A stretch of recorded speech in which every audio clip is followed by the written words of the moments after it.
আলহামদুলিল্লাহ, আমরা গত সপ্তাহে থেমেছিলাম যে মদিনায় মক্কার যারা যুদ্ধবন্দী ছিল তাদেরকে মুক্তি দেওয়ার জন্য বিভিন্ন ফর্মুলা অবলম্বন করা হয়েছে। কিছু ফেদিয়া ঠিক করা হয়েছে, ফেদিয়ার বিনিময়ে তারা মুক্তিপণ দিয়ে তারা মুক্ত হওয়ার চেষ্টা করেছে। অনেকেই বিনা পণেও কাউকে কাউকে তিনি অ্যালাউ করেছেন। কিছু কিছু যুদ্ধবন্দীর স্পেশাল রিজনগুলো আছে, তাদের কিছু ঘটনা সিরাতে পাকে আসছে, তাদের এক একজনের এক একটা কাহিনী আছে। তার মধ্যে একজন হচ্ছে সোহাইল ইবনে আমর। সোহাইল ইবনে আমর তিনি মক্কার কাফেরদের পক্ষ থেকে যুদ্ধ করতে এসেছেন। তিনি ছিলেন খাতিবান মুসাক্কাআন মুফাওয়াহান, তিনি খুব ভালো বক্তা ছিলেন। মক্কার লোকদেরকে তিনি বক্তৃতা করে জমাই ফেলতে পারতেন। তো এখন হয়তো কিছু বক্তৃতা করছেন ও রাসূলুল্লাহ সাল্লাল্লাহু আলাইহি ওয়াসাল্লামের বিপরীতে মক্কার লোকদেরকে যুদ্ধে আসার জন্য উৎসাহিত করেছেন। সেই জন্য ওমর রাদিয়াল্লাহু আনহু বললেন, ইয়া রাসূলুল্লাহ দানি আনজিউ সানিয়াতাই সোহাইল ইবনে আমর ইয়াদলাউ লিসানা। ইয়া রাসূলুল্লাহ, এই তো খুব ভালো বক্তা, আপনার বিরুদ্ধে মনে হয় ভালোই খেপাইছে লোকদেরকে যুদ্ধে আনার জন্য। আমি তার দুই মাড়ির দাঁত উল্টাই ফেলি, তার জিহ্বা বাইর হয়ে যাক, যে জিহ্বা দিয়ে সে লম্বা লম্বা বক্তৃতা করেছে। তাহলে এখান থেকে একবার মুক্তি পেয়ে গেলে ফালা ইয়াকুমু আলাইকা খাতিবান ফি মাওতিনিন আবাদান, তাহলে সামনের দিকে আপনার বিরুদ্ধে কোনো জায়গায় ভালো বক্তৃতা করে লোকদেরকে জমানোর জন্য সেই জন্য আর সুযোগ না পায়।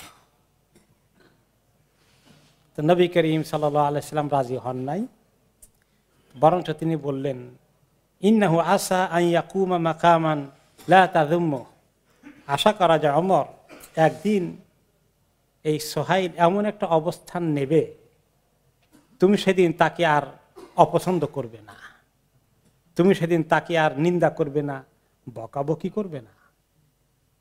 এখানে একটা ভবিষ্যতের খবর আছে। তো ইবনে কাসীর রহমতুল্লাহ আলাইহি, যিনি বিরাট একটা ইতিহাস লিখেছেন সিরাত কেন্দ্রিক, তার নাম হচ্ছে আল বিদায়া ওয়ান নিহায়া, শুরু এবং শেষ। পৃথিবীর ইতিহাসের শুরু তিনি করেছেন আদম আলাইহিস সালামের কাহিনী থেকে। বিশাল বহু খণ্ডের বহু ভলিউমের সিরাতের বা ইতিহাসের কিতাব। সেখানে তিনি এই কাহিনী বলে উল্লেখ করেছেন যে নবী করিম সাল্লাল্লাহু আলাইহি ওয়াসাল্লামের ইন্তেকালের পরে কিছু লোকের মধ্যে আরব দেশে রিদ্দা মোরতাদ হওয়ার টেন্ডেন্সি শুরু হয়ে গেল। ওনার ওফাতের পরে কোনো কোনো জায়গায় কিছু লোক মোরতাদ হয়ে গেল, যেমন যার জন্য মোরতাদের বিরুদ্ধে যুদ্ধ হলো ইয়ামামা এলাকায়। তো মক্কাতেও কিছু কিছু লোকের মধ্যে যারা ফতে মক্কার সময় ইসলাম কবুল করেছে, কিছু কিছু লোক ভালো করে বুঝেনি, সবার সঙ্গে ইয়াদখুলুনা ফি দীনিল্লাহি আফওয়াজা, দলে দলে ইসলামে দীক্ষিত হয়েছে বা ঢুকে পড়েছে, কিন্তু ভালো করে বুঝে নাই। মদিনাতেও কিছু লোকের মধ্যে মুনাফিকি আগে থেকেও ছিল। রাসূলুল্লাহ সাল্লাল্লাহু আলাইহি ওয়াসাল্লামের ইন্তেকালের পরে কিছু লোকের মধ্যে মুনাফিকি সৃষ্টি হয়েছিল আর একটু বেশি। ওই সময় সোহাইল কিন্তু তার আগেই ইসলাম কবুল করে ফেলেছেন ফতে মক্কার পরে। আর নবী করিম সাল্লাল্লাহু আলাইহি ওয়াসাল্লামের ইন্তেকালের পরে কিছু মক্কার কিছু লোকের মধ্যে যখন মোরতাদ হওয়ার একটু কানাঘুষা চলছিল, সেখানে তিনি সোহাইল ফতে মক্কার পরে ইসলাম কবুল করলেও মোটামুটি ওনার ভিতরে ইসলাম ভালো করেই ঢুকেছে। তিনি তখন অনেক সুন্দর বক্তৃতা করে বয়ান করে লোকদেরকে ইসলামের মধ্যে টিকে থাকার জন্য উৎসাহ জুগিয়েছেন। তাহলে রাসূলুল্লাহ সাল্লাল্লাহু আলাইহি ওয়াসাল্লামের ভবিষ্যৎবাণী যেটা ছিল যে ওমর, সোহাইলের একদিন একটা ভূমিকা হয়তো বা থাকবে যেটা তুমি অপছন্দ করবে না, সেটাই ইবনে কাসীর এই ঘটনাতে উল্লেখ করেছেন। এরপরে আরেকটি বিশেষ ঘটনা, সেটা হলো নবী করিম সাল্লাল্লাহু আলাইহি ওয়াসাল্লামের জামাতা আবুল আস ইবনে রাবিয়া, তিনি আরেকজন যুদ্ধবন্দী, ওনার সন ইন ল। তিনি বিয়ে করেছেন নবী করিম সাল্লাল্লাহু আলাইহি ওয়াসাল্লামের মেয়ে জাইনাবকে, জাইনাব রাদিয়াল্লাহু আনহা। অধিকাংশ ইতিহাসবিদদের মতে তিনি হচ্ছেন নবী করিম সাল্লাল্লাহু আলাইহি ওয়াসাল্লামের প্রথম মেয়ে। চারজন মেয়ে তো ওনার, জাইনাব, রুকাইয়া, ফাতেমা, উম্মে কুলসুম রাদিয়াল্লাহু আনহুনা জামিয়ান। তো এদের মধ্যে জাইনাব রাদিয়াল্লাহু আনহা হচ্ছেন অনেকের দৃষ্টিতে তিনি 1 নম্বর বড় মেয়ে। তিনি বিয়ে করেছিলেন, ওনাকে বিয়ে দেওয়া হয়েছিল ওনার খালাতো ভাই আবুল আস ইবনে রবির সঙ্গে। আবুল আসের মা ছিলেন হালা বিনতে খুয়াইলিদ, খাদিজা বিনতে খুয়াইলিদের বোন, কালে খালাতো বোন। কিন্তু আবুল আস তিনি তখনও ইসলাম কবুল করেননি, তিনি মুশরিক এবং তিনি ভালোই ব্যবসায়ী ছিলেন, ভালো ধনী ছিলেন, তিনি ব্যবসা করতেন। তো আয়েশা রাদিয়াল্লাহু তাআলা আনহা বলেন যে এই মুশরিক অবস্থায় আবুল আস ইবনুর রবিয়া যুদ্ধ করতে এসেছেন মক্কার পক্ষ থেকে এবং তিনি যুদ্ধবন্দী হয়ে গেলেন। ওনাকেও মুক্তি দেওয়ার জন্য মুক্তিপণের চিন্তা তো আসে, কি দিয়ে মুক্তিপণ নেবে। তো ওনার স্ত্রী নবী করিম সাল্লাল্লাহু আলাইহি সাল্লামের মেয়ে রুকাইয়া তখনও, জাইনাব তখনও মক্কাতে। তিনি মক্কা লোকেরা তার নিজের লোকের জন্য টাকা পয়সা সোনা গয়না যা আসে এগুলা পাঠিয়েছে। তো জাইনাব পাঠালেন তার স্বামীর মুক্তির জন্যে একটি খুব দামি হার, যে হারটা ছিল আসলে খাদিজা রাদিয়াল্লাহু আনহার। খাদিজা হলেন জাইনাবের মা এবং খাদিজা তো নিজেই ধনী ছিলেন, ওনার নিজের এই ভালো হারটা ছিল, এই হারটা তিনি বড় মেয়েকে উপহার দিয়েছিলেন। এখন যেদিন বিয়ে হয়েছে, বিয়ের সময় এই হার মা খাদিজা তার মেয়ের গলায় তুলে জামার বাড়িতে দিয়েছেন উপহার হিসাবে। এই হারটা যখন দেখলেন রাসূলুল্লাহ সাল্লাল্লাহু আলাইহি ওয়াসাল্লাম, তিনি খুব ইমোশনাল হয়ে গেলেন, খুব আবেগপ্রবণ হয়ে গেলেন। ওনার বিবি খাদিজার কথা মনে পড়লো, আর খাদিজার আদরের প্রথম সন্তান জয়নবের কথা মনে পড়লো। আহারে জয়নব মার কাছ থেকে পাওয়া গলার হারটা দিয়ে দিছে। তিনি সাহাবাদেরকে বললেন, পরামর্শ করলেন, ইন রাআইতুম আন তুতলিকু লাহা আসিরাহা ওয়া তারুদ্দু আলাইহা আল্লাযী লাহা ফাফআলু। সাহাবীরা তোমরা যদি একমত হও, চাও, তাহলে এই হাতটা ফেরত দিয়েই আবুল আসকে ফেরত দিয়ে দাও, তাকে মুক্ত করে দাও, মুক্ত করে দিয়ে এই হাতটাও তাকে দিয়ে দাও। যদি তোমরা মনে করে একমত হও। তিনি অর্ডার দেন নাই না এটা দিতে হবে, তিনি দেখেন কিভাবে পরামর্শ মতো কথা বলছেন সাহাবীদেরকে। সব সাহাবীরা একমত হলেন, না আমি ইয়া রাসূলুল্লাহ আমরা এই হার রাখবো না, এই হার দিয়ে দেব। তো তিনি চলে গেলেন মুক্ত হয়ে। কিন্তু রাসূলুল্লাহ সাল্লাল্লাহু আলাইহি সাল্লাম তার সঙ্গে একটা এগ্রিমেন্ট করলেন যে দেখো তুমি তো যাবে, মুক্ত হয়ে গেলে, কিন্তু আমার মেয়েটা তুমি মুশরিক হিসাবে তোমার কাছে আছে। এটা তখনও হয়তো শরীয়তের প্রথম দিকে অ্যালাউড ছিল, এখন তিনি চান না, হয়তো বা ইসলামের দৃষ্টিতে আল্লাহ তাআলা আস্তে আস্তে শরীয়তের নিয়মগুলো দিচ্ছেন মদিনাতে, যে মুসলিম মহিলা কোনো মুশরিকের ঘর করতে পারে না। তুমি আমার সঙ্গে ওয়াদা করো যে তুমি মক্কায় পৌঁছে গিয়ে জাইনাবকে পাঠিয়ে দেওয়ার ব্যবস্থা করবা। তা আবুল আস এমনি মানুষ হিসেবে খুব ভালো ছিলেন, খুবই ভালো মানুষ। তিনি কথা রেখেছেন এবং তিনি একটা ব্যবস্থা করেছেন যে জাইনাব রাদিয়াল্লাহু আনহাকে পাঠিয়ে দেবেন এবং জাইনাব বনি কেনান আর কিছু লোককে নিয়ে তিনি মদিনার দিকে রওনা হয়ে যাচ্ছেন। ওই সময় কিন্তু জাইনাব ছিলেন গর্ভবতী, পেটে সন্তান ছিল। তো তিনি যখন রওনা করে দিয়েছেন, তখন কিছু যারা এখনো ইসলামের দুশমনি করছে, তার মধ্যে একজন হচ্ছে হাব্বার ইবনুল আসওয়াদ। সে দৌড়ে আসলো, না এই মহিলাকে যেতে দেওয়া হবে না, মুহাম্মাদের কন্যাকে এইভাবে যেতে দেওয়া হবে না। এবং তিনি উটের মধ্যে বসা আছেন, সবার আছেন জাইনাব রাদিয়াল্লাহু আনহা, আর সেই লোকটা বর্ষা দিয়ে উটকে আঘাত করা শুরু করে দিল। উটকে যখন আঘাত করলো, এক পর্যায়ে উট আহত হয়ে উট ধাপ করে পড়ে গেল, আর জাইনাব রাদিয়াল্লাহু আনহা পড়ে গেলেন। পড়ে গেলে ওনার মিসক্যারেজ হয়ে গেল, গর্ভপাত হয়ে গেল, পেটের সন্তানটা বেরিয়ে গেল এবং প্রচুর রক্তপাত হলো। তখন বনু হাশেম, যারা নবী করিম সাল্লাল্লাহু আলাইহি ওয়াসাল্লামের কবিলার লোক, গোষ্ঠীর লোক, তারা এবং বনু উমাইয়ার মধ্যে এক ধরনের ধস্তাধস্তি কিছুটা তো ঝগড়া তর্ক বিতর্ক কিছু হয়ে গেল। শেষ পর্যন্ত এই অবস্থায় তিনি আবার কি করবেন, আর তো সফর করা যায় না, তিনি এখন সম্পূর্ণ অসুস্থ হয়ে পড়েছেন। তো তিনি চলে গেলেন ফেরত এবং বনু উমাইয়ার ওনার সেই স্বামীর বাড়িতে গেলেন। সেখানে হিন্দ ইবনে উতবা ইবনে রবিয়া ছিল, আবু সুফিয়ানের স্ত্রী। তো হিন্দ বলল জাইনাবকে এই কষ্টের মধ্যে যে হাযা ফি সাবাবি আবিকা, তোমার যে কষ্ট হয়েছে এই দুরবস্থায় পড়লা কেন জানো? তোমার বাবার কারণে, তোমার বাবার কারণে তোমার জীবনে এই মুসিবত আসছে। যাই হোক, তিনি কি করবেন, আর তিনি মহিলা সবর করছেন। কিন্তু রাসূলুল্লাহ সাল্লাল্লাহু আলাইহি ওয়াসাল্লাম এই কষ্টের খবর তো ওনার কাছে পৌঁছে গেল। আর এই সন্তানটা প্রতি উনি খুবই দুর্বল ছিলেন। বাবার প্রথম সন্তান, অনেক ঐতিহাসিকদের কাছে ছিল এটা, বাবার প্রথম সন্তানের প্রতি কিন্তু সন্তানদের আলাদা একটা মায়া থাকে, দুর্বলতা থাকে। আবার সর্বকনিষ্ঠ সন্তানের প্রতিও আরেক রকম থাকে। এটা যারা পিতা হিসাবে একটু অভিজ্ঞতা আছে তারা ভালো বুঝবেন। তো তিনি কষ্ট পাচ্ছেন। একদিন তিনি ওনার যে পালক পুত্র ছিল যায়েদ রাদিয়াল্লাহু আনহু, ওনাকে বললেন ডেকে, যায়েদ ইবনে হারিসা রাদিয়াল্লাহু আনহুকে, আলা তানতালিকু ফাতাজিউ বিজাইনাব, তুমি যায়েদ তুমি কি একটু যাবা মক্কায়, একটু চেষ্টা তদবির করে জাইনাবকে নিয়ে আসতে পারবা? তখন তিনি বললেন ইয়া রাসূলুল্লাহ, আমি যাব।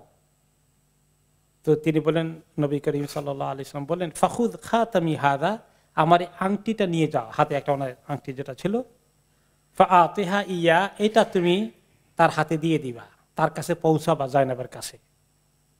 তার মানে অর্থ হচ্ছে, এখানে ইঙ্গিত আছে যে নবী করিম সাল্লাল্লাহু আলাইহি ওয়াসাল্লামের পক্ষ থেকে মেসেজ এসেছে তোমাকে যাওয়ার জন্য। তুমি এই আংটিটা দিলেই সে এই মেসেজটা এরকমই নেবে। তার কারণ তাকে গোপনে বের হতে হবে, তারা তাকে প্রকাশ্যভাবে আসতে আর দেবে না, লাইফ রিস্ক হয়ে যাবে। কাজে গোপনে কিছু একটা পরিকল্পনা করে তুমি তার হাতে আংটি পৌঁছাই দিবা, এর দ্বারা তোমার মেসেজটা যাবে এবং তুমি তাকে বলবা কোথায় কখন কিভাবে আসবে, রাতের অন্ধকারে তুমি তাকে উঠে করে নিয়ে চলে আসবা। তো যায়েদ রাদিয়াল্লাহু আনহু মক্কা চলে আসলেন, এসে তার উটটাকে একটা নিরাপদ দূরত্বে রেখেছেন। এরপরে দিনের বেলায় তিনি খোঁজ নিলেন যে আবুল আস ইবনে রবি, ওনার বেশ বড় ছাগলের পাল আছে এবং সেই ছাগলের পালের মধ্যে আবার ওনার মেয়ে জয়নবেরও ছাগলের পাল আছে, নিজেরও কিছু সম্পদ আছে। তো তিনি কায়দা করলেন কাকে দিয়ে জয়নবকে মেসেজ দেওয়া যাবে, কারণ যায়েদ যদি মক্কায় চলে যান তার বাড়িতে, তাহলে তো সবাই চিনে ফেলবে যে এই বোধহয় জয়নবকে নিতে আসছে, কাজটা গোপনে সারতে হবে। তো তিনি নবী করিম সাল্লাল্লাহু আলাইহি ওয়াসাল্লাম এভাবে পরামর্শ দিয়েছে যে খুব টেকনিক্যালি তুমি এটা প্ল্যান করবা যাতে কেউ টের না পায়। তো তিনি চলে গেলেন ছাগলের পাল যে চড়াই যে রাখাল, সে রাখালের কাছে চলে গেলেন। রাখালকে জিজ্ঞেস করলেন লিমান হাদিহিল গানাম, যে এগুলো এই যে আবুল আসের ছাগলের পালের মধ্যে যেগুলো আবুল আসের ছাগল, আর এগুলো কার? সেখানে আবার ছোট আরেকটি পাল আছে, এগুলো কার? বলে যে এগুলো হচ্ছে জাইনাব বিনতে মুহাম্মদ সাল্লাল্লাহু আলাইহি ওয়াসাল্লাম, এগুলো মুহাম্মদের মেয়ে জাইনাবের এই পালটা, ছাগলের পাল। তো তিনি বুঝলেন যে এই রাখালটা দুইজনের ছাগল চড়ায়, এই পরিবারের ছাগল চড়ায় এবং নিশ্চয়ই জাইনাবকে এই মহিলা, এই ছেলে বা এই কাজের লোকটা মেসেজ দিতে পারবে। তো কাজের ছেলেকে তিনি বললেন, কতক্ষণ তার সঙ্গে হাঁটতে হাঁটতে কথাবার্তা বলতে বলে তার সঙ্গে লাইন করতেছেন, হঠাৎ করেই বললেন না আর কি, কারণ বলা জানা সে আবার উল্টাপাল্টা করে কিনা, সে বিশ্বস্ত হবে কিনা। তো কায়দা করে কথাবার্তা বলে তার সঙ্গে হাঁটতে থাকলেন। যায় সে বাড়ির দিকে যাচ্ছে, হাঁটতে হাঁটতে বললেন, কথা একটু সম্পর্ক তৈরি করে খাতির টাতির করে কায়দা করে বললেন, হাল্লাকা আনকুতিয়াকা শাইআন তুতিহা ইয়া ওয়ালা তাযকুরুহু লি আহাদ, শোনো তুমি একটা গোপনীয় কাজ করবা, আমার একটা ছোট্ট জিনিস আছে হাদিয়া, এইটা তুমি গোপনে একটু শুধুমাত্র জাইনাবকে দেবা, কেউ যেন টের না পায়। কলা না, সে বলে যে হ্যাঁ ঠিক আছে আমি করবো, কোনো চিন্তার কারণ নাই। তখন নবী করিম সাল্লাল্লাহু আলাইহি ওয়াসাল্লামের ওই রিংটা, আংটিটা তার হাতে দিয়ে দিলেন, রাখালের হাতে। রাখাল ঘরে চলে গেল, সবাই ছাগল টাগল রেখে আস্তে করে গোপনে জাইনাব রাদিয়াল্লাহু আনহাকে আংটিটা দিয়ে দিল। আংটি হাতে পেতে জানা চিনতে পারছে এটা কার আংটি। মান আতাকা হাদা, তোমাকে আংটি কে দিল, কোথায় পেলা? ক্বালা রাজুলুন, কয় একজন লোক আসছিল সে দিল আমাকে, চিনি টিনি না। আইনা তারাকতাহু, কোথায় তাকে তুমি দেখছো, কোন জায়গায় তোমার সঙ্গে কথা হলো বা এটা তোমার হাতে দিল, সে এরিয়াটা কোনটা বলতো আমাকে। তখন বলে দিল মাকান কাদা ওয়া কাদা, অমুক অমুক জায়গায়, ওই জায়গায় লোকটা আমাকে আংটি হস্তান্তর করেছে। তো জায়নাব আর কিছুই বললেন না, চুপচাপ আছেন। রাতের বেলা তিনি মোটামুটি ওনার কাপড় চাপড় সাথে যা কিছু নেওয়া লাগে সামনে নিয়ে তিনি বের হয়ে গেলেন। হয়তো তার স্বামীকে আগেই বলে রেখেছেন অথবা পরে মেসেজ দিবেন, যে কোনোভাবে হোক। আর স্বামী তো অ্যাগ্রি করেছে যে তিনি রাসূলুল্লাহ সাল্লাল্লাহু আলাইহি ওয়াসাল্লামের কাছে ফেরত যাবেন, এই কথা নিয়ে স্বামী আসছে, সে কিন্তু কথা ঠিক রেখেছে, সে এটা বিরুদ্ধে যায় নাই। কিন্তু তার কবিলার জন্য বনি উমাইয়ার লোকেরা এই দুশ্মনী করছে। তো সে কারণেই নবী করিম সাল্লাল্লাহু আলাইহি ওয়াসাল্লামের কথা অনুযায়ী বা এই আংটির দ্বারাই তিনি মেসেজ পেয়েছেন, তিনি চলে গেলেন সেখানে গিয়ে ওই জায়গা মতো বর্ণনা যেখানে যে জায়গা দিয়েছে ওই জায়গায় এসে পৌঁছে গিয়ে দেখলেন যে রাতের অন্ধকার এখানে জায়েদ ইন্তজার করছে। জায়েদকে দেখে তিনি চিনেছেন, জায়েদ ওনাকে চিনেছেন। এরপরে নবী করিম সাল্লাল্লাহু আলাইহি ওয়াসাল্লাম কাছে মদিনায় পৌঁছে গেলেন জায়েদের সঙ্গে। জায়েদ একটা উট নিয়ে আসেন। জায়েদ বললেন যে তুমি ইউটোর সামনে বসো, আমি পেছনে বসি, আমি দেখবো পেছন থেকে হামলা করে কিনা। কিন্তু জায়েদ বললেন না, আপনি সামনে বসেন, কারণ মহিলা মানুষ। তখন তিনি পিছনে বসলেন। আর এটা নিয়ে ওলামায়ে কেরাম আলোচনা করেছে যে কিভাবে পালক পুত্র তো মাহরাম না, এই সফর করা কিভাবে অ্যালাউড হলো। তখন বলা হচ্ছে, উত্তর আসলো যে ওই সময় পর্যন্ত জায়েদ পালক পুত্র হিসাবে নবী করিম সাল্লাল্লাহু আলাইহি ওয়াসাল্লাম আরব সমাজ অনুযায়ী, সমাজের বিধান অনুযায়ী পালক পুত্র হিসাবে গ্রহণ করেছিলেন। সেটা ওই সমাজে তখন গৃহীত একটা সিস্টেম ছিল এবং পালক পুত্রকে পালক ভাইয়ের মতো দেখা হতো, মাহরামের মতো মনে করা হতো। পরবর্তী পর্যায়ে আয়াত নাজিল হয়ে বলে যে না, পালক পুত্র কোনো পুত্র হতে পারে না। মা কানা মুহাম্মাদুন আবা আহাদ মির রিজালিকুম ওয়ালাকিন রাসূলুল্লাহ ওয়া খাতামুন নাবিয়্যিন। তোমাদের মুহাম্মদ কারো পিতা নন, এরকম পালক পিতা বলতে কিছু নাই।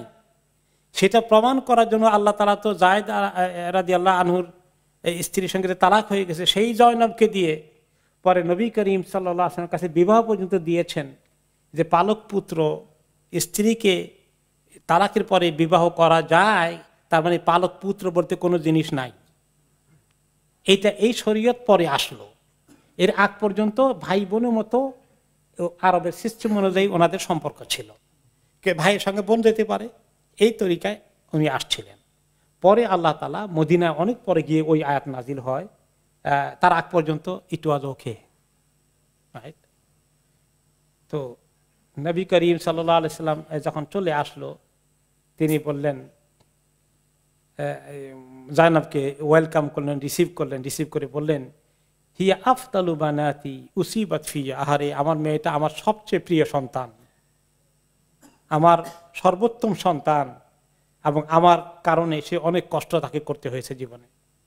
ওই যে ওনাকে অ্যাক্সিডেন্ট হয়ে গেল, মিসক্যারেজ হয়ে গেল, তখন তিনি মন্তব্যটা করেছিলেন। তো এইখানে কেউ কেউ বলেছেন যে তিনি বললেন ওনার সর্বোত্তম মেয়ে, সর্বোত্তম সন্তান কেমনে বললেন? আমরা তো জানি ফাতেমা রাদিয়াল্লাহু তাআলা আনহা জান্নাতে হবেন, জান্নাতের মুমিন মহিলাদের সর্দার হবেন। তো ওলামায়ে কেরাম আলোচনা করেছেন যে এটা ছিল প্রথম দিকে প্রথম সন্তানের প্রতি দুর্বলতার কারণে। পরবর্তী পর্যায়ে ফাতেমা রাদিয়াল্লাহু আনহা এবং জায়নাব রাদিয়াল্লাহু তাআলা আনহা ইন্তেকাল হয়ে যায় 8ম হিজরিতে। পরবর্তী পর্যায়ে ফাতেমা রাদিয়াল্লাহু আনহা একটু সময় পান এবং ওনার বুদ্ধিমত্তা, ওনার দিনদারি আরো কিছু আস্তে করে পরে ফুটে ওঠে। ওইটা ফুটে ওঠার আগে তিনি জায়নাবের আগের তরিকা অনুযায়ী বা আগের ওনার নিজের মনের থেকে এই কথাটা বলেছিলেন। কিন্তু পরবর্তী পর্যায়ে ফাতেমা রাদিয়াল্লাহু আনহাকে আল্লাহ তাআলা মহিলাদের মধ্যে অসম্ভব শান দান করেন। কাজে কথাটা কন্ট্রাডিকশন নয়। এরপরে তিনি আবুল আস এর ব্যাপারে মন্তব্য করেছেন যে সে আমার কথা ঠিক রেখেছে, হাদ্দাসানি ফাসাদাকানি ওয়া আদানি ফাওয়াফা আলী, সে আমাকে কথা দিয়েছিল আবুল আস, কথাটা সত্য কথাই বলেছিল, এবং সে যে আমার সঙ্গে ওয়াদা করেছে ওয়াদাটাকে সে রক্ষা করেছে। আবুল আস তখনও মুশরিক আছেন, তো জাইনাব চলে এসেছেন রাদিয়াল্লাহু আনহা। এর কিছুদিন পরে ফাতেমাক্কার আগে আবুল আস আরবদের মক্কার কোরাইশদের ব্যবসার কিছু মালামাল নিয়ে সিরিয়াতে গিয়েছিলেন। সিরিয়া থেকে মাল নিয়ে যখন ফেরত আসছেন, তখনও তো মদিনার সঙ্গে মক্কার যুদ্ধের সম্পর্ক। এই জন্য মক্কার কোনো বাণিজ্য কাফেলা পেলে ওনারা অ্যাটাক করে এগুলাকে ছিনিয়ে নিয়ে আনতেন। তো যখন দেখলেন যে একটা বাণিজ্য কাফেলা যাচ্ছে সিরিয়া থেকে মদিনার পাশ দিয়ে মক্কার দিকে, তারা অ্যাটাক করলেন। তো তাদের অ্যাটাক পেয়ে আবুল আস পালিয়ে গেলেন। মাল টালগুলো নিয়ে সব সাহাবীরা মদিনায় নিয়ে আসলেন গনিমতের মাল হিসাবে। দিনের বেলায় ঘটনা ঘটল, রাতের বেলায় অন্ধকারে আবুল আস লুকিয়ে লুকিয়ে লুকিয়ে লুকিয়ে ওই জয়নবের ঘরে চলে আসছেন ফজরের আখ্যান দিয়ে। ফজরের সময় কিছু আওয়াজ টাওয়াজ পাওয়া গেল, তো নবী করিম সাল্লাল্লাহু আলাইহি ওয়াসাল্লাম ফজর পড়ে দেখা হলো। তিনি গিয়ে আবুল আসকে তিনি কিছু ওয়েলকামই করলেন। তারপরে বললেন তার মেয়ে জায়নাবকে, শোনো, সে তোমার স্বামী থাকলেও সে এখনো মুশরিক, তুমি তার সম্মান করো, খাবার দাবার আতিথ্যতার যত্ন করো, কিন্তু তুমি তার থেকে শারীরিকভাবে দূরে থাকবা মা। তোমার সঙ্গে তার এই সম্পর্ক, দাম্পত্য জীবনের ওই সম্পর্কটা অ্যালাউড হবে না শরীয়তে। তো তিনি এটা রক্ষা করলেন। এবং এরপরে নবী করিম সাল্লাল্লাহু আলাইহি ওয়াসাল্লাম সাহাবাদেরকে ডাকলেন, ডেকে বললেন যে যুদ্ধ যেহেতু করতে আসে নাই, তার মাল টালগুলো যা আছে সব তোমরা ফেরত দিয়ে দাও, সে তাকে নিরাপত্তায় মক্কা যেতে দাও। তো এর মধ্যে মাসলাহাত আছে নিশ্চয়ই, নবী করিম সাল্লাল্লাহু আলাইহি ওয়াসাল্লামের দিলের মধ্যে আল্লাহ তাআলা এটা ভালো কিছু রাখছেন যে আবুল আস একদিন ইসলাম কবুল করবে। তো সব একেবারে যে যে যা নিছিল সবগুলো মাল এনে ওনাকে আবার বুঝিয়ে দেওয়া হলো।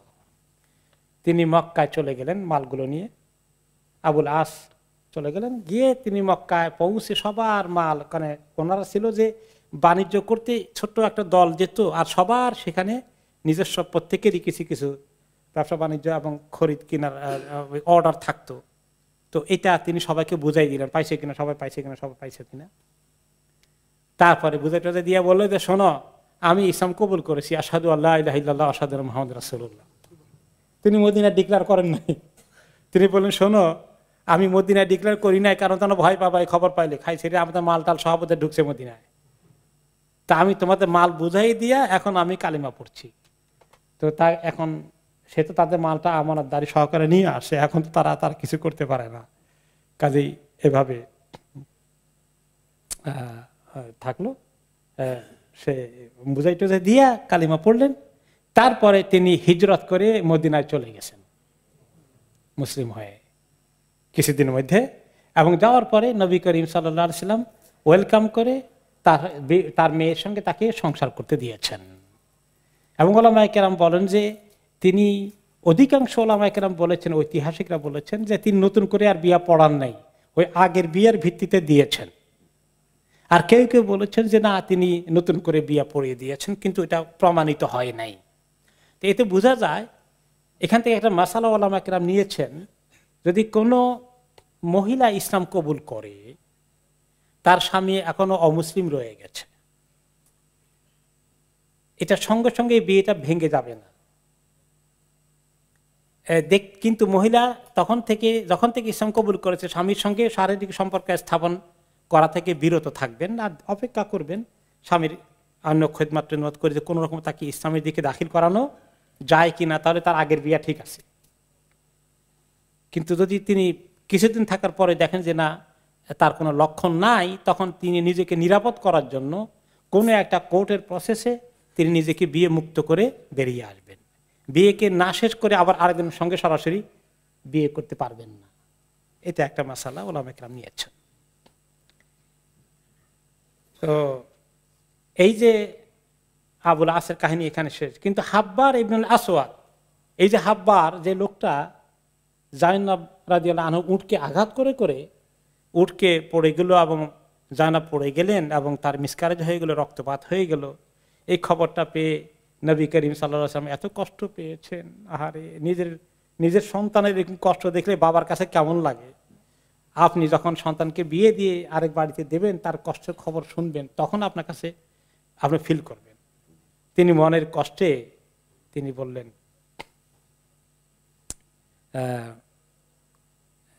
ওনার কয়েকজন সাহাবীকে বললেন যে শোনো, তোমরা যদি কোনো সময় হাব্বারকে পাও আর তার সঙ্গে তার সহকারী আরেকজন ছিল, এই দুজনকে যদি পাও তাহলে তাদেরকে মারবা, তো শুধু আপনি মারবা না, আগুন দিয়ে জ্বালাই মারবা।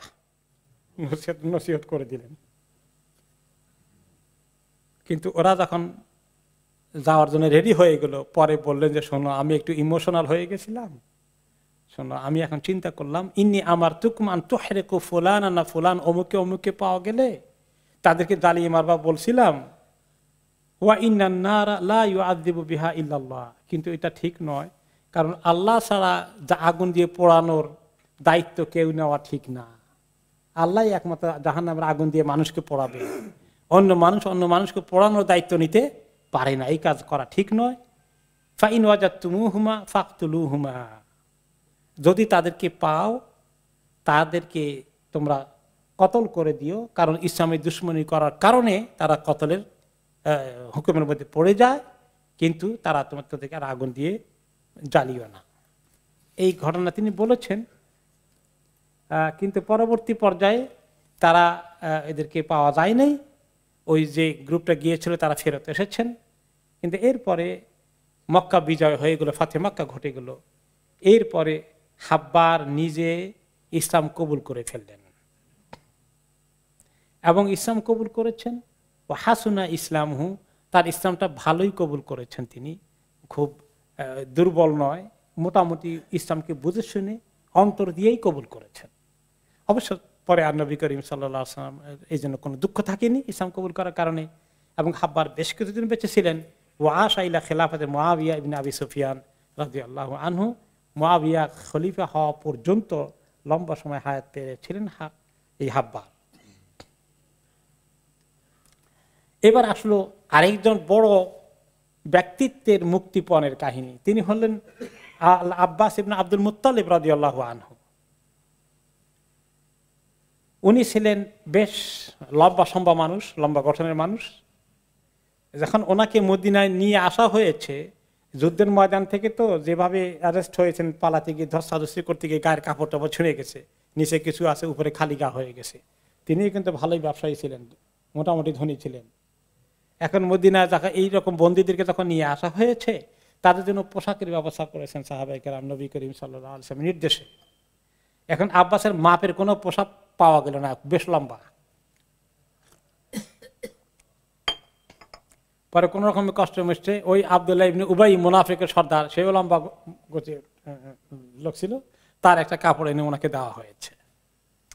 যাই হোক, এরপরে যেটা হলো যে ওনার মুক্তিপণের ব্যাপারে নবী করিম সাল্লাল্লাহু আলাইহি ওয়াসাল্লাম ফয়সালা দিলেন। যদিও জানেন যে চাচা ওনার পক্ষে যুদ্ধে আসতে চান নাই, কিন্তু এরপরে তো যুদ্ধে তো চলে আসছেন। এখন যুদ্ধের নিয়ম অনুযায়ী তো উনি বন্দী হয়ে গেছেন, নিয়ম অনুযায়ী ওনাকে মুক্তিপণ দিতে হবে, আর উনি তো মুক্তিপণ দেওয়ার মতো টাকা পয়সা ভালোই আছে।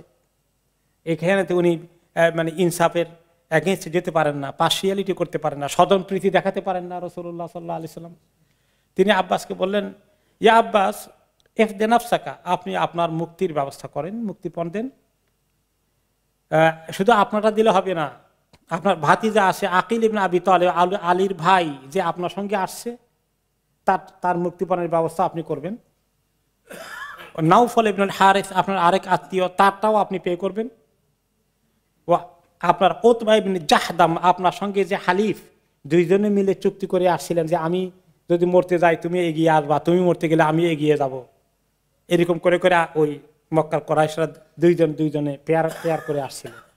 যে সেও গরিব মানুষ, তারও কিছু নাই, উতবা ইবনে জাহদাম তারটাও দিবেন, নিজেরটাও দিবেন, আরো তিনজনের দিবেন।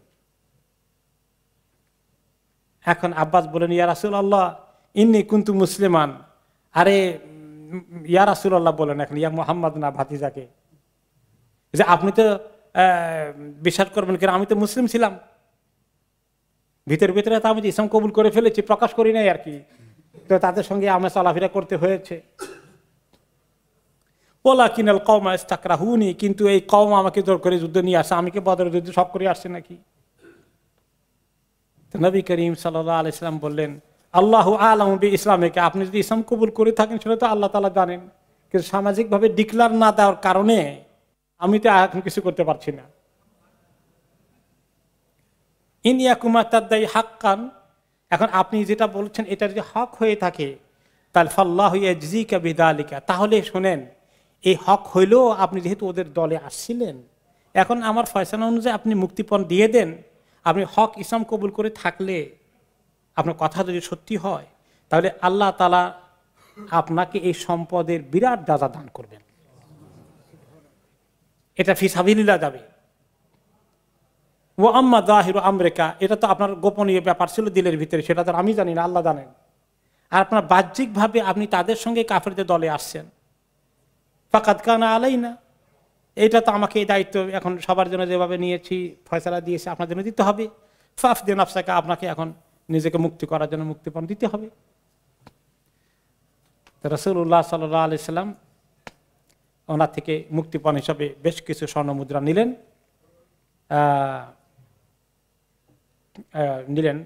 প্রায় 20 উকিয়া পরিমাণ নিলেন। নেওয়ার পরে বললেন যে এগুলো দিয়ে আপনি আমাকে ছেড়ে দেন মুক্তিপণ দিয়া, আর এর চেয়ে বেশি যেটা ডিসাইড করছেন আর আমার কাছে তো দেওয়ার মতো নাই। তিনি বললেন লা যালিকা শাইউন আতানাহুল্লাহু মিনকা, যে আপনার পকেটে যেগুলো ছিল এগুলো তো এখন গনিমতের মাল হিসেবে অটোমেটিক্যালি আমাদের অ্যাকাউন্টে জমা হয়ে যাবে, এগুলো এখানকার নগদ গনিমতের মাল, কিন্তু আপনার মুক্তিপণটা ওইটা এখন মক্কা থেকে এনে দিতে হবে ব্যবস্থা। তখন আব্বাস বলেন ফাইনাউ লাইসা লি মালুন, আমার তো এত মাল টাল নাই, তুমি কি করতেছ, কি বলছো? তখন নবী করিম সাল্লাল্লাহু আলাইহি ওয়াসাল্লাম বললেন ফাইনাল মালুল্লাযী ওয়াদাতাহু বিমাক্কা, সেই মাল কই যেটা মক্কায় রেখে আসছেন, কোন জায়গায়? হাইসু খারাজতা, বাইর হওয়ার সময়, ইনদা উম্মুল ফদল বিনতুল হারিস, আপনার বিবি যে উম্মুল ফদল, ফদলের মা, আমার চাচি আপনার বিবি, ওর কাছে যে রেখে আসেন অনেকগুলো মাল সম্পদ। ওয়ালাইসা মাআকুমা আহাদুন গায়রুকুমা, আপনি আর উম্মুল ফদল ছাড়া কেউ জানে না এটা, এই দুইজনে আপনি তার হাতে গচ্ছিত করে রেখে আসছেন। আর মাল তার কাছে রাখার সময় বলে আসছিলেন ইন উসিবতু ফি সফরি হাদা, আমি যদি এই সফরে মারাই যাই যুদ্ধের মধ্যে, ফালিল ফদলে কাদা, তাহলে তোমার ঘরে আসা আমার যে সন্তান আছে ফদল, এই ফদলের জন্য এত অংশ দিবা। ওয়ালি কুসাম কাদা, আরেক সন্তান কুসাম আছে তাকে এতটুকু পরিমাণ দিবা।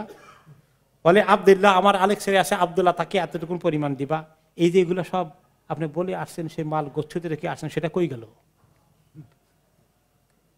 ফাকাল আব্বাস ওয়াল্লাযী বাআসাকা বিল হক, আল্লাহর কসম যিনি আপনাকে হক সহকারে পাঠিয়েছেন হে রাসূল, মা আলিমা বিহাদা আহাদুন মিনান নাসি গায়রি ওয়া গায়রিহা, এই সম্পদের খবর আমি আর উম্মুল ফদল, ফদলের মা ছাড়া তো কেউ জানার কথা না পৃথিবীতে। ওয়া ইন্নী লা আ'লামু আন্নাকা রাসূলুল্লাহ, আমার কি আর সন্দেহ থাকতে পারে যে আপনি আল্লাহর রাসূল? আল্লাহই আপনাকে এই সব খবর দিয়ে দিয়েছে। তারপরে আলহামদুলিল্লাহ, তো উনি ঠিক করেছিলেন রাসূলুল্লাহ সাল্লাল্লাহু আলাইহি ওয়াসাল্লাম যে প্রত্যেকটি সচ্ছল লোক 40 উকিয়া স্বর্ণ দেবে। তো নিজে ইবনে আব্বাস 20 উকিয়া দিয়ে পার হতে চাইছিলেন, কিন্তু শেষ পর্যন্ত 40 উকিয়া দিতে বাধ্য হলেন, বাকিদেরও কিছু তিনি দিতে হলো। কিন্তু এদিকে নবী করিম সাল্লাল্লাহু আলাইহি ওয়াসাল্লাম এই চাচাকে কিন্তু সাংঘাতিক মহব্বত করেন, সম্মান করেন। এবং আপনারা জানেন হিজরতের আগে আব্বাস স্বয়ং নবী করিম সাল্লাল্লাহু আলাইহি ওয়াসাল্লামের পক্ষ থেকে মদিনার আনসারীদের সঙ্গে বোঝাপড়া করেছেন, শোনো এখানে তো মুহাম্মদকে আমরা ওদের আক্রমণ থেকে রক্ষা করছি, চেষ্টা করছি, তোমরা যে মদিনা নিয়ে যাবা, এই মক্কা লোকেরা আক্রমণ করলে তোমরা কি সেটা ঠেকাবা, না ওকে রেখে সবাই ছেড়ে দিবা দুশমনের হাতে, কথা দাও। এই কাজগুলোও করছেন।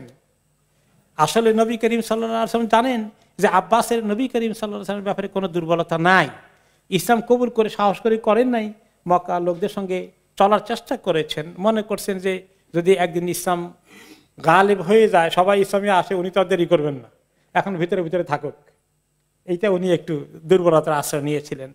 কিন্তু আসলে রাসূলুল্লাহ সাল্লাল্লাহু আলাইহি ওয়াসাল্লাম খুবই সম্মান করতেন। এই কারণে মদিনার আনসারীরা যারা ওনাকে অ্যারেস্ট করেছিলেন যুদ্ধবন্দী হিসাবে, তারা বললেন, ইয়া রাসূলুল্লাহ ইযান লানা ফালনাতরুক লিবনি উখতিনা আব্বাস ফিদাআহু। ইয়া রাসূলুল্লাহ, এক কাজ করেন, আব্বাসকে আমরা বিনা মুক্তিতে ছেড়ে দেই, সে তো আমাদেরও এক ধরনের ভাগিনা হয়। ওনার কথা বলেন যে আপনার চাচা হয় এই কারণে দেই, উনি মনে করবে স্বজন প্রীতিতে একটা দিকে আমি তোরে যাচ্ছি প্রমাণ হয়ে যায়, বলে আমাদেরও ভাগিনা হয় সেই কারণে আমরা ছেড়ে দেই। মদিনাবাসীর ভাগিনা কেমনে হয়? ওনার মা মদিনা থেকে যাওয়া না, ওনার দাদি আব্দুল মুত্তালিবের স্ত্রী মদিনা থেকে গেছিলেন, মদিনার মেয়ে তো, নাতিন আর কি মদিনাওয়ালাদের তো। এখন সেই হিসাবে ভাগ্নি বলেছে আর কি তারা, যে আমাদেরই রক্তের সম্পর্ক তার মায়ের রক্তে আছে, যেহেতু আমাদের কারণে আমরা তাকে ছেড়ে দেবো, আমরা মুক্তিপণ নেব না।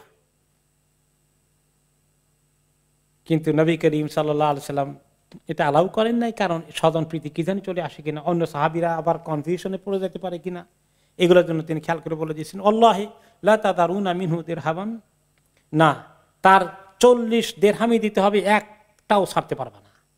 তারপর তিনি নিয়ে আদায় করেছেন। এরপরে পরবর্তী পর্যায়ে আয়াত নাজিল হয়েছে, আল্লাহ তাআলা এই যে আব্বাস রাদিয়াল্লাহু আনহু ওনার অনেক টাকা পয়সা দিয়েছেন, ওনার মনে কিছু কষ্ট লেগেছে, কিন্তু উনি ভিতরে ভিতরে আসলে ইসলাম কবুল করেছেন। শুধু একটু দুর্বলতা, সামাজিকভাবে তিনি চান নাই, হয়তো অপেক্ষা করছেন সবাই মিলে যেদিন আসবে সেদিন আসবো, এখন একটু ভিতরে ভিতরে রাখি, তো ওনার কষ্ট হয়েছে। উনি সিনসিয়ার ছিলেন, দিনের ব্যাপারে শোভাসন্তোষ ছিল না। তো আল্লাহ তাআলা ওনার কষ্ট দূর করার জন্য একটা আয়াত নাজিল করলেন। আউযু বিল্লাহি মিনাশ শাইতানির রাজীম। ইয়া আইয়ুহান নাবিয়্যু কুল লিমান ফি আইদিকুম মিনাল আসরা ইন ইয়ালামিল্লাহু ফি কুলুবিকুম খায়রা ইন ইয়ালামিল্লাহু ফি কুলুবিকুম খায়রান ইউতিকুম খায়রাম মিম্মা উখিযা মিনকুম ওয়া ইয়াগফির লাকুম ওয়াল্লাহু গফুরুর রহিম। হে নবী, যারা আপনার হাতে বন্দী আছে এবং বন্দী মুক্তিপণ দিয়ে তারা মুক্ত হওয়ার চেষ্টা করে, তারা কিছু মুক্তিপণ দিয়েছে, আপনি বলে দিন তাদেরকে যে তোমাদের অন্তরে যদি খায়ের থাকে, ভালো কিছু থাকে, আল্লাহর প্রতি তোমাদের আস্থা থাকে, ঈমান থাকে, ইসলামকে গ্রহণ করো, তাহলে ইউতিকুম খায়রাম মিম্মা উখিযা মিনকুম, তোমাদের কাছ থেকে যেটা নেওয়া হয়েছে তার চেয়ে অনেক বেশি উত্তম আল্লাহ তোমাদেরকে দান করবেন। আল্লাহু গফুরুর রহিম, আল্লাহ তো ক্ষমা করে দেন, তিনি অনেক দয়াময়। আব্বাস রাদিয়াল্লাহু আনহু নিজে বলেন, যখন এই আয়াত নাজিল হয়ে গেল, কিছুদিন পরে আমি এই আয়াতের খবর পেলাম। এরপরে আমার ব্যবসায় দেখলাম যে আতানি আল্লাহু মাকানাল 20 উকিয়াতান ফিল ইসলামে 20 আবদান, যে আমি 20 এই উকিয়া স্বর্ণ দিয়ে মুক্তি পেতে চেয়েছিলাম, আমার থেকে আরো 20 নিল, এটা আমার কষ্ট হয়েছিল। কিন্তু এরপরে ওই 20 উকিয়ার বিনিময়ে আল্লাহ তাআলা অল্প সময়ের ভিতরে আমাকে আরো 20টি গোলাম খরিদ করার মতো অ্যাবিলিটি দিয়েছিলেন। কুল্লুহুম ফি ইয়াদিহি মালুন ইয়াদরিবু বিহি, এবং এক একটি কৃতদাস ছিল, তারা ভালো ব্যবসায়ী ছিল, এক একজন, তারা নিজেরাও ভালো ব্যবসা করতো, তাদের ব্যবসার বড় অংশ আমি পেয়ে যেতাম। তো দুনিয়াতে আমি অল্প কিছুদিনের মধ্যে সেগুলো বদলা পেয়ে গেছি। আর আল্লাহ তাআলা বলছে যে আল্লাহু গফুরুর রহিম, আল্লাহ অনেক দয়াশীল এবং গফুর এবং ক্ষমাকারী। তো আমি আশা করি দুনিয়াটা যখন আল্লাহ আমাকে দিবেন, আখিরাতটাও দিবেন গফুরুর রহিম। আর যে মাগফিরাত আল্লাহ আযজা ওয়া জাল, আমি যে ইসলাম কবুল করার বাইর করতে লেট করেছি, এই কারণে কোনো দুর্বলতা হয়ে থাকলে আমি আশা করছি আখিরাতেও আল্লাহ তাআলা আমাকে বঞ্চিত করবেন না। এবং আব্বাস রাদিয়াল্লাহু তাআলা আনহু এই আয়াত যখন নাযিল হলো, তিনি আসলেন, এসে রাসূলুল্লাহ সাল্লাল্লাহু আলাইহি ওয়াসাল্লামকে বললেন, ইয়া নবী আল্লাহ, লাওয়াদাতু আন্নাকা কুনতা আখাযতা মিন্নি আযআফাহা ফাআতানি আল্লাহু খায়রাম মিনহু। ইয়া রাসূলুল্লাহ, আমি তো যখন নিছিলাম তখন কষ্ট হয়ে গেছিল আমার, তো আমি এখন চিন্তা করি, আপনি যদি শুধুমাত্র আরো 20 উকিয়া না, আমার যা সম্পদ ছিল এর চেয়ে অনেক বেশি যদি নিয়ে যেতেন যা ছিল, তাহলে আমি আরো বেশি পেতাম দুনিয়ার মধ্যে, মনে হয় যেন। তার মানে ওনার মনে কোনো দুঃখ আর থাকলো না। এরপরে নবী করিম সাল্লাল্লাহু আলাইহি ওয়াসাল্লাম কিন্তু আব্বাস রাদিয়াল্লাহু আনহুকে তিনি অনেক সম্মান করতেন, চাচা হিসাবে অনেক সম্মান করতেন। সাদ ইবনে আবি ওয়াক্কাস রাদিয়াল্লাহু তাআলা আনহু বলেন, বাইনামা রাসূলুল্লাহ সাল্লাল্লাহু আলাইহি ওয়াসাল্লাম ইয়াহিযু বাসান ফি মাওদি সুকিন নাখাসিন আল ইয়াউম ইয তালা আল আব্বাস ইবনে আব্দুল মুত্তালিব, যে আমরা একদিন ফতে মক্কার পরে আমরা যখন এক জায়গায় যাওয়ার জন্য সুক নাখাসিন এক বাজারের পাশে আমাদের সৈন্যবাহিনী রেডি করছিলাম, ওই সময় আব্বাস রাদিয়াল্লাহু আনহু যখন আসলেন আমাদের সঙ্গে দেখা করতে, রাসূলুল্লাহ সাল্লাল্লাহু আলাইহি ওয়াসাল্লামের সঙ্গে দেখা করতে, তিনি তখন বললেন, হাদাল আব্বাস আম্মু নবিয়িকুম, এই যে দেখো আব্বাস আসছেন, তিনি কিন্তু তোমাদের নবীর চাচা। আজওয়াদু কুরাইশিন কাফান ওয়া আওসালুহা, কুরাইশদের মধ্যে তিনি একজন অনেক বড় দানশীল ব্যক্তি, এবং তাদের মধ্যে তিনি এমন একজন ব্যক্তিত্ব যিনি আত্মীয় স্বজনের সঙ্গে সুসম্পর্ক বজায় রাখার দায়িত্ব রীতিমতো পালন করেছেন। এবং এই মক্কার জিন্দিগি 13 বছর রাসূলুল্লাহ সাল্লাল্লাহু আলাইহি ওয়াসাল্লাম ছিলেন, ওই সময় তিনি চেষ্টা করেছেন ভাতিজা মুহাম্মদ সাল্লাল্লাহু আলাইহি ওয়াসাল্লামের, বিশেষ করে আবু তালেবের মৃত্যুর পরে একটু ছায়া দেওয়ার জন্য, সাহারা হওয়ার জন্য অনেক চেষ্টা করেছেন। তিনি এভাবে অন্তর দিয়েই মহব্বত করতেন, সম্মান করতেন আব্বাস রাদিয়াল্লাহু আনহুকে। কিন্তু যুদ্ধের কারণে তিনি নিয়ম নীতির কোনো বরখেলাপ করতে চাননি, যাতে ওনার বিরুদ্ধে সাহাবায়ে কেরামের মধ্যে কারোর মধ্যে কোনো ভুল বুঝাবুঝি না হয়ে যায়, এবং তিনি ইনসাফ ভিত্তিক বাহ্যিক ইনসাফ কায়েম করার চেষ্টা করেছেন। অন্তর দিক থেকে আব্বাস রাদিয়াল্লাহু আনহুর প্রতি ওনার সুধারণার কখনো কমতি হয়নি। এদিকে আব্বাস রাদিয়াল্লাহু আনহু কিন্তু রাসূলুল্লাহ সাল্লাল্লাহু আলাইহি ওয়াসাল্লামকে ওই যে মক্কি জিন্দেগিতে সাহায্য করেছেন, কখনোই তিনি তার প্রতি তার এই আদর এবং মায়া এবং দায়িত্ব কেয়ারের কোনো কমতি করেননি। তিনি নবী করিম সাল্লাল্লাহু আলাইহি ওয়াসাল্লামকে যথেষ্ট সম্মান করতেন। তো এক সাহাবী জিজ্ঞেস করলেন, ওনারা বয়সের দিক থেকে কাছাকাছি, তেমনি আব্বাস রাদিয়াল্লাহু আনহু একটু বড় নবী করিম সাল্লাল্লাহু আলাইহি ওয়াসাল্লাম থেকে। তো সাহাবীরা একজন জিজ্ঞেস করলেন, আবু জুরাইক আল উকাইলি বলেন, আব্বাসকে জিজ্ঞেস করা হলো, আনতা আকবারু আম রাসূলুল্লাহ সাল্লাল্লাহু আলাইহি ওয়াসাল্লাম, আপনি কি বড় না রাসূলুল্লাহ সাল্লাল্লাহু আলাইহি ওয়াসাল্লাম বড়? উনি মিন করছেন বয়সের দিক থেকে কি বড় আসলে। আব্বাস রাদিয়াল্লাহু আনহুর উত্তর শুনবেন, কি সুন্দর উত্তর দিয়েছেন। তিনি বললেন, হুয়া আকবারু মিন্নি ওয়া উলিদতু আনা ক্বাবলাহু, যে আসলে তো বড় হচ্ছেন রাসূলুল্লাহ সাল্লাল্লাহু আলাইহি ওয়াসাল্লাম, যদিও আমার জন্ম হয়েছে ওনার আগে। কথা বুঝতে পেরেছেন? বড় তো উনি, যদিও আমার জন্ম তার আগে হয়েছে। তো কি বোঝা গেল? কত সম্মান করেছেন ভাতিজা, আমার ছোট হলে কি হবে, রাসূলুল্লাহ সাল্লাল্লাহু আলাইহি ওয়াসাল্লামের কারণে তো আল্লাহর কত শান্তি। কি বড় কে হবে? বড় তো উনি হবেন, যদিও বয়সের দিক থেকে তার আগে আমার জন্ম হয়েছে, পৃথিবীতে আগে আসে, কিন্তু আল্লাহর কাছে বড় তো তিনি। আমি কেমনে বলি আমি ওনার থেকে বড়? এই কথাটা মুখে দিয়ে আসাটাই তো বেয়াদবি হয়ে যাবে। সুবহানাল্লাহ। এরপরে আরেকজন বিশেষ ব্যক্তিত্ব বন্দী হিসেবে আছেন, তার নাম হচ্ছে জুবাইর ইবনে মুতঈম। জুবাইর ইবনে মুতঈমের আরেকটি ঘটনা আছে, সেও বন্দী হয়ে গেছেন। নবী করিম সাল্লাল্লাহু আলাইহি ওয়াসাল্লাম মাগরিবের নামাজ পড়ছেন সূরা তুর দিয়ে, সূরা আত-তুর, একটু লম্বা সূরা, কিন্তু সূরা তুর লম্বা সূরা। এই সূরা আত-তুর মাগরিব নামাজে পড়ছেন। আমাদের ইমাম সাহেবরা কেউ সূরা আত-তুর মাগরিবে পড়ে, মুসল্লিরা কি বলবেন নামাজ শেষ হইলে, আর কোনো কাম পাইলেন না, এত লম্বা সূরা মাগরিবে নিছেন, খালি ওয়াদুহা আলাম তারা এগুলো দিয়ে পড়াবেন।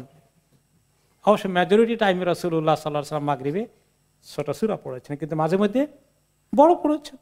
কোনদিন যদি ইমাম সাহেব একটু বড় সূরা মাগরিবে নেয়, ঠিক আছে কিনা? ঠিক আছে, মাশাআল্লাহ, এটা সুন্নাত।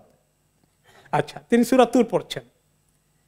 এখন তুর সূরার তেলাওয়াত বন্দীদেরকে তো মসজিদের পাশেই রাখা হয়েছে, তাদেরকে শেল্টার, বন্দীখানার হাজত যেখানে আছে, তো ওনার কানে তেলাওয়াত আসছে, এই নবী করিম সাল্লাল্লাহু আলাইহি ওয়াসাল্লাম সূরা তুর পড়ছেন, কি সুন্দর তেলাওয়াত তিনি শুনছেন। তো তিনি পরে ইসলাম কবুল করেছেন। তিনি ওনার কাহিনী নিজে বলেন, যখন বদরের যুদ্ধের বন্দী হিসাবে আমি শুনছি তিনি মাগরিব পড়ছেন, ওয়াত্তুরি ওয়া কিতাবিম মাসতুর, এগুলো আমার কানে আসলো। যখন তিনি ওই আয়াতের মধ্যে আসলেন, এই সূরা তুরের মধ্যে শুরু থেকে যখন 35-36 আয়াতের মধ্যে আসলেন, সেখানে কি আছে? আম খুলিকু মিন গায়রি শাইইন আম হুমুল খালিকুন, যে এই মানুষগুলো কি এমনিতেই তৈরি হয়ে গেছে কোন সৃষ্টিকর্তা ছাড়া, নাকি তারা নিজেরা নিজেদেরকে তৈরি করেছে? আল্লাহ বলছেন কোরআনের মধ্যে, তার মানে একজন সৃষ্টিকর্তা তো আছে। আম খালাকুস সামাওয়াতি ওয়াল আরদ, নাকি তারা নিজেরা সবাই মিলে আকাশ জমিন সব তারা নিজেরা মানুষ সৃষ্টি করেছে? তারা সৃষ্টিকর্তা দেখে না। বাল লা ইউকিনুন, আসল কথা হচ্ছে এরা ইয়াকিন করতে চায় না, ঈমান আনতে চায় না। আম ইনদাহুম খাযাইনু রাব্বিকা আম হুমুল মুসাইতিরুন, কি তাদের কাছে কি আপনার রবের যে কোষাগার আছে, সম্পদের ট্রেজার আছে, মানুষকে রিজিক দেওয়ার, এইটা কি ওদের হাতে আসে না আপনার রবের কাছে আসে? তারা কি চিন্তা করে না? তাদের কি এই সব ক্ষমতা আল্লাহ তাদেরকে হাতে দিয়েছেন কখনো? কাফেররা জানে যে যতই চেষ্টা করি আমি পাবো না, যে আমার কিসমতে আছে এর বাইরে। তো তিনি বলেন, আমি এগুলো তেলাওয়াত শুনছি বন্দী অবস্থায়, আমার ভিতরে তখন সাংঘাতিক এক চেতনা এসে গেছে। কি শুনি এগুলা? কাদা কলবি আন ইয়াতির, মনে হচ্ছে আমার অন্তরটা যখন উড়ে যাচ্ছে ওদিকে, আমি থাকতে পারছি না, আমার ভিতরে কি এক অস্থিরতা এসে গেছে। কি এগুলা শুনি? আমরা কোথায় আছি? কি গোমরাহিতে আছি? ওই সময় আমার ভিতরে ইসলামের বীজ অলরেডি ঢুকে গেছে, যদিও তিনি তখন ডিক্লেয়ার করেন নাই। যখন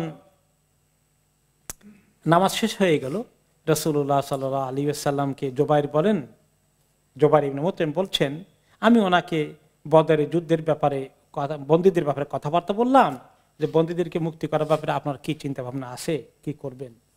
তো আমি আলাপ করছি বন্দী হিসাবে। তো তিনি আমাকে বলছেন, লাউ কানাল মুতঈম ইবনে আদি হাইয়ান ফাকাল্লামানি ফি হাউলা'i আন-নাতনা লা তারাকতুহুম লাহু,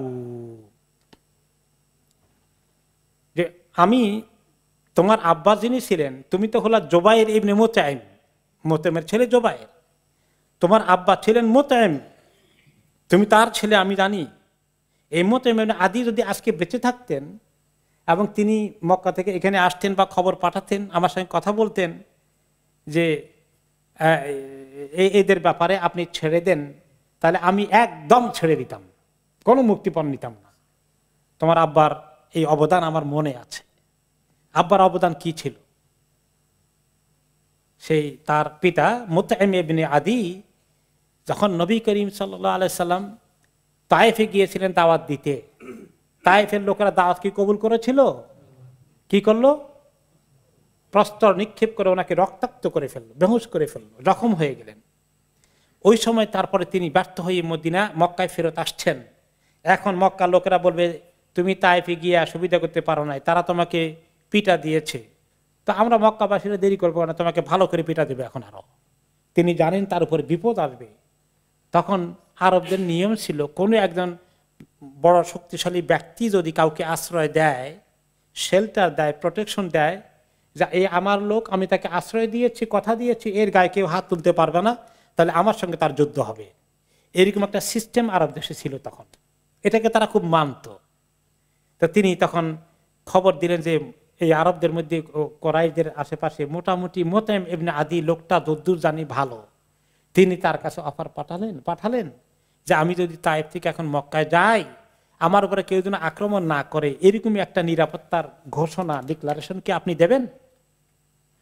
তখন তিনি এই ঘোষণা দিয়ে নবী করিম সাল্লাল্লাহু আলাইহি ওয়াসাল্লামকে মক্কায় আসার ব্যবস্থা করেছিলেন। শুধু তাই নয়, ওই যে 3 বছর শেয়াবে আবি তালেবে কি করেছিল, তারা ওনাদেরকে বয়কট করেছিল, খাবার দাবার বিক্রি পর্যন্ত করে নাই, গাছের পাতা খেয়েছে, মনে আছে তো? ওইখানে গিয়ে তার কষ্ট হচ্ছিল, আহারে এই 3টি বছর তারা না খেয়ে তাদের বাচ্চা কাচ্চাগুলো শুকিয়ে কাঠ হয়ে গেছে। কিভাবে এই হারাম কাবা ঘরে তারা লটকাই রাখছে যে সবাই মিলে বয়কট করার সিদ্ধান্ত, কেউ বয়কটের বরখেলাপ করবে না। যারা গিয়ে ওই বয়কটের মোকাবিলা, এটাকে ছেড়ে ফেলার জন্য আরবদেরকে উৎসাহিত করেছিল, কোরাইশদেরকে, তাদের মধ্যে অন্যতম ছিলেন কে? এই মুতঈম ইবনে আদি। তিনি গিয়ে ওইটাকে ছিনিয়ে আনলেন এনে দেখলেন যে দেখো পোকা এগুলা খেয়ে ফেলছে, আমাদের চুক্তিও নাই আর। এরপরে ওই চুক্তি থেকে প্রত্যাহার করা হলো। এই অবদানগুলো নবী করিম সাল্লাল্লাহু আলাইহি ওয়াসাল্লাম মনে আছে। তো কিন্তু ইসলাম আসার পরে মোতেম ইসলাম কবুল করলেন না। মোতেম ইবনে আদি, জুবাইরের পিতা, ইসলাম কবুল না করে বদর যুদ্ধের আগে 7 মাস আগে তিনি এমনিতেই মৃত্যুবরণ করেছেন তার পিতা। আর তার ছেলে জুবাইর যুদ্ধ করতে এসে এখন বন্দী হয়েছে। পরে যাই হোক, নবী করিম সাল্লাল্লাহু আলাইহি ওয়াসাল্লাম তার সঙ্গে ভালো ব্যবহার করলেন। এখান থেকেই তার ওই যে সূরা তুর শুনেছে জুবাইর, তার এই বীজ নিয়ে সে মক্কায় আসে, ইসলাম নিয়ে সে চিন্তা করছে। ওকে, পরবর্তী পর্যায়ে তিনি ইসলাম কবুল করে ফেলেছেন হুদায়বিয়ার সন্ধির পরে, ফতে মক্কার আগেই। আর কেউ কেউ বলেছেন ফতে মক্কার সময় তিনি ইসলাম কবুল করেছেন। এই ঘটনা ছিল জুবাইর ইবনে মুতঈমের কাহিনী। এরপরে আসলো উমাইর ইবনে ওয়াহাব রাদিয়াল্লাহু আনহু। তিনি আরেকটি কাণ্ড ঘটিয়েছেন। এক বড় ঘটনা, এটা দিয়ে আমরা শেষ করবো, একটু বড় আছে। ঘটনা হচ্ছে যে তিনি, তার বন্ধু ছিল সাফওয়ান ইবনে উমাইয়া, সে তার চাচাতো ভাই এবং ক্লোজ ফ্রেন্ড। এই দুইজনে বদর যুদ্ধে তাদের ছেলেপেলেরা আসছিল এবং তারা নিজেরা বদর যুদ্ধে অংশগ্রহণ করেছে, কিন্তু তারা সেফলি চলে গেছে। এবং সে নিজে উমাইর ইবনে ওয়াহাব মক্কার লোকদেরকে বদরে আসার জন্য খুব উৎসাহিত করেছে। তাদের মধ্যে একজন বড় বীর ছিল এবং তাকে বলা হয়তো শয়তানুহুম, তাদের শয়তান, মানে এমন ধরনের লোক। সে সবাইকে এমনভাবে উৎসাহিত করেছে ইসলামের বিরুদ্ধে। যখন বদর যুদ্ধে এসে তারা পরাজিত হয়ে গেল, উমাইর নামে লোকটা সেখান থেকে পালিয়ে গেল, ধরা পড়ার আগেই সে চলে আসলো। কিন্তু তার ছেলে ওয়াহাব ইবনে উমাইর আটক হয়ে গেল, কাদের হাতে? মুসলমানদের হাতে। তো এই দুইজন একদিন এই বদর যুদ্ধের পরে নিজেরা বসে কথাবার্তা বলছে। তো এখন ওয়াহাব ইবনে উমাইরের পিতা উমাইর আর এই সাফওয়ান আর এই উমাইর দুইজনে বসে কথাবার্তা বলছেন। তো সাফওয়ান বলছে, ওয়াল্লাহি মা ফিল আইশি বাদাহুম খাইরুন, আমাদের ছেলেপেলেগুলো ওদের হাতে আটক হলো, কেউ মারা গেল, আমাদের লিডারগুলো মারা গেল। সাফওয়ান বলছে, আমাদের জীবনের কি মূল্য থাকলো আর? ওয়াল্লাহি মা ফিল আইশি বাদাহুম খাইরুন, এদেরকে হারানোর পরে আমাদের জীবনের আর কোনো মূল্য থাকলো না, কোনো কল্যাণ আর জীবনে থাকলো না।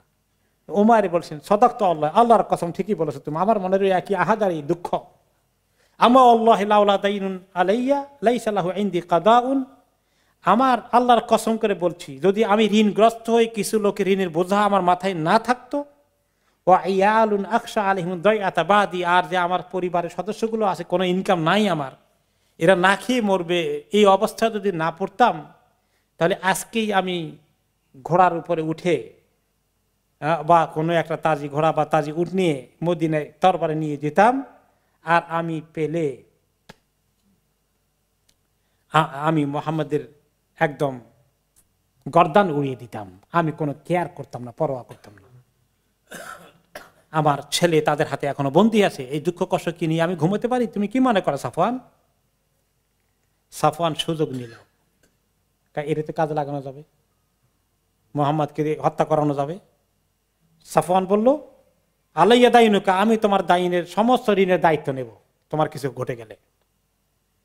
তোমার ওয়া ইয়ালুকা মা ইয়ালি ওয়াসিহিমা বাকু, তোমার পরিবার আমার পরিবার সমান, আমার পরিবার খেলে তোমার পরিবারও খাবে, যাও, তোমার কোনো চিন্তা নাই। তখন সে অ্যাগ্রি করলো, আমার ঠিক আছে, একদম তুমি আর আমি জানলাম, কেউ যেন জানে না এই খবর, আমাদের এই মক্কার কেউ যেন না জানে, খুব গোপনে রাখো, আমি মিশনের জন্য রেডি হয়ে যাচ্ছি। খুব ভালো একটা তরবারি ডাকছে নিল, যেটা এক কোপেই যেন নবী করিম সাল্লাল্লাহু আলাইহি ওয়াসাল্লামের কল্লা উড়ে যায়, এইরকম একটা ভালো তরবারি জোগাড় করে মদিনার দিকে পৌঁছে গেল।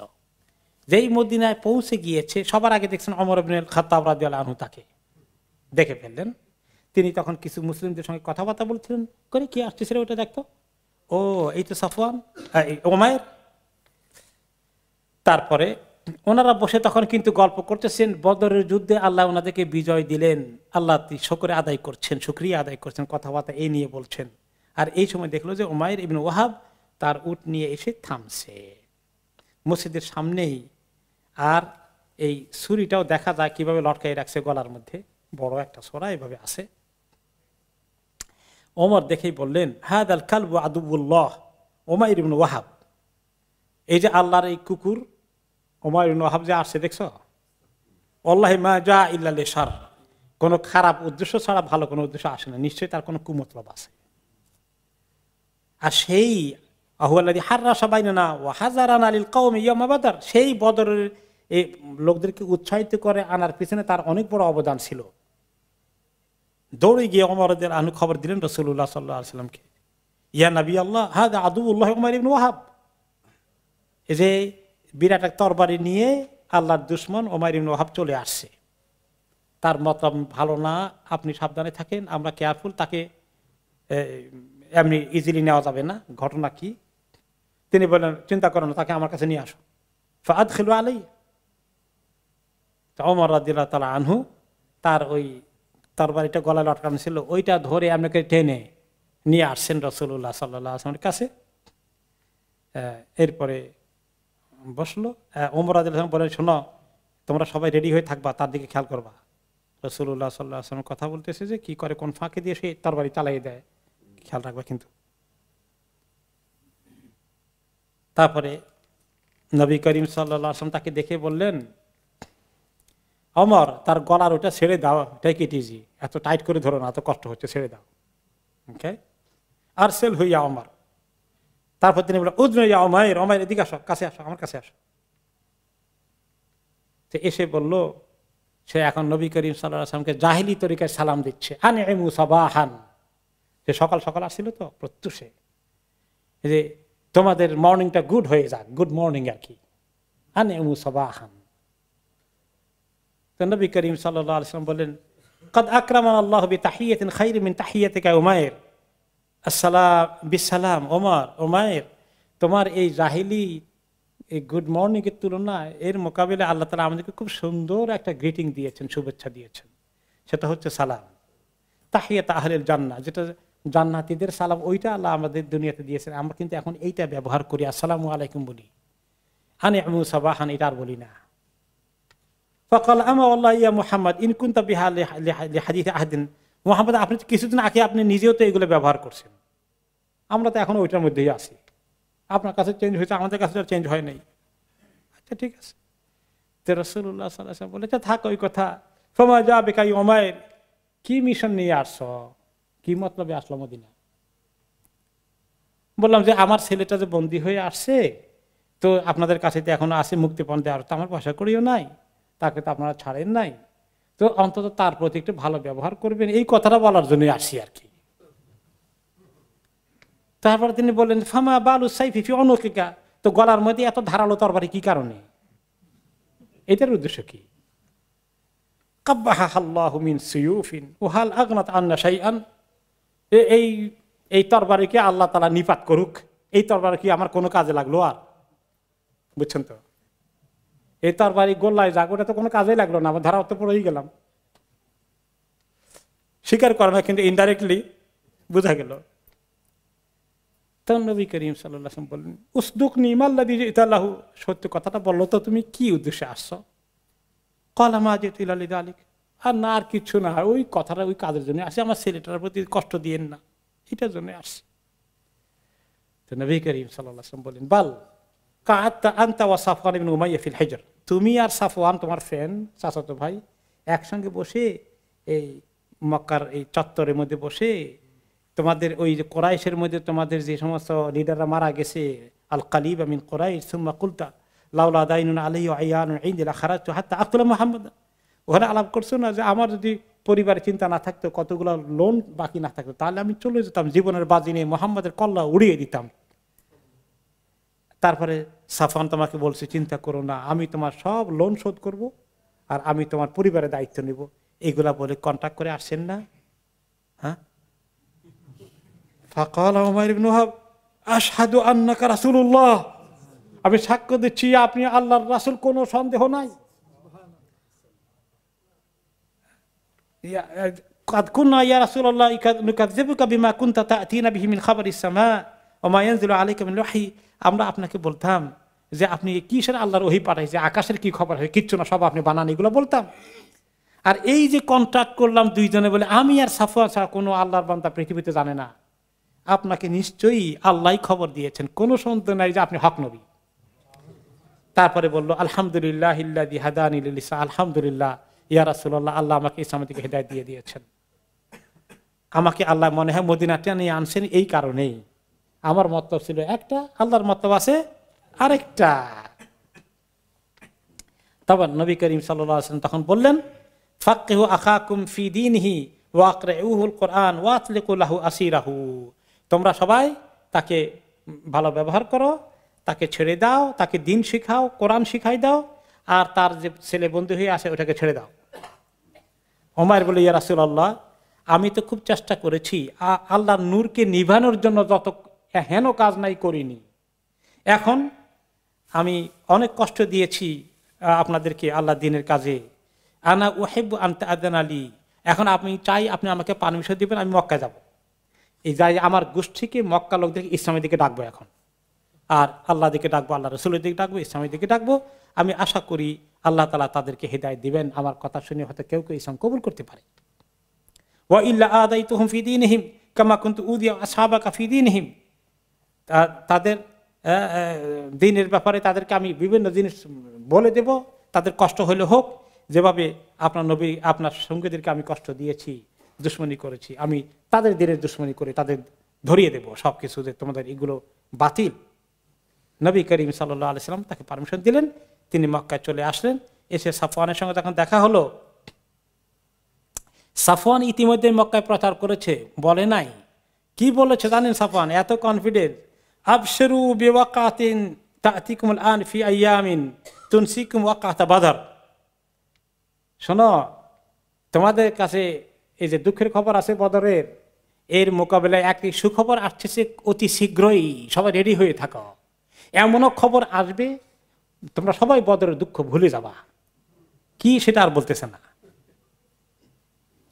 আর সাফওয়ান প্রত্যেকদিন থাকে এই মদিনা থেকে লোক আসে কিনা দেখতো, কে আসলো কে আসলো। তো একজন আসতেছে, একজন খবর দিল যে উমাইর ইবনে ওয়াহাব আসতেছে। তো আর যখন সেই খবর দিল যে শুধু এমনি আসে নাই, ইসলাম নিয়ে এসেছে, ইসলাম কবুল করে এসেছে। কিসের তোমার সুখবর? সাফওয়ান বলল, আল্লাহর কসম যে আমি কোনদিন আর এই ওমরের সাথে কথা বলবো না। কিন্তু ওমর ছাড়ে নাই, সে মক্কায় এসে বক্তৃতা করে অনেক লোককে ইসলামের দাখিল করাই দিল। এটা কিছু ঘটে যায় ফতে মক্কার আগে আখ্যান দিয়ে এই ঘটনাগুলো ঘটে। আলহামদুলিল্লাহ। তো তারপরে কিছুদিন পরে তো ফতে মক্কা হয়ে গেছে। আমরা আগামী 2 সপ্তাহ তো আমাদের সিরাতে নবী হবে না, তবে পরে যেটা হবে সেটা হলো, বলে রাখি যে নাজ্জাশী খবর পেল বদর যুদ্ধে মুসলমানদের বিজয় হয়েছে। তিনি কিভাবে এই খবর উপভোগ করলেন সে কাহিনী আমরা নেক্সট সেশনে শুনবো ইনশাআল্লাহ।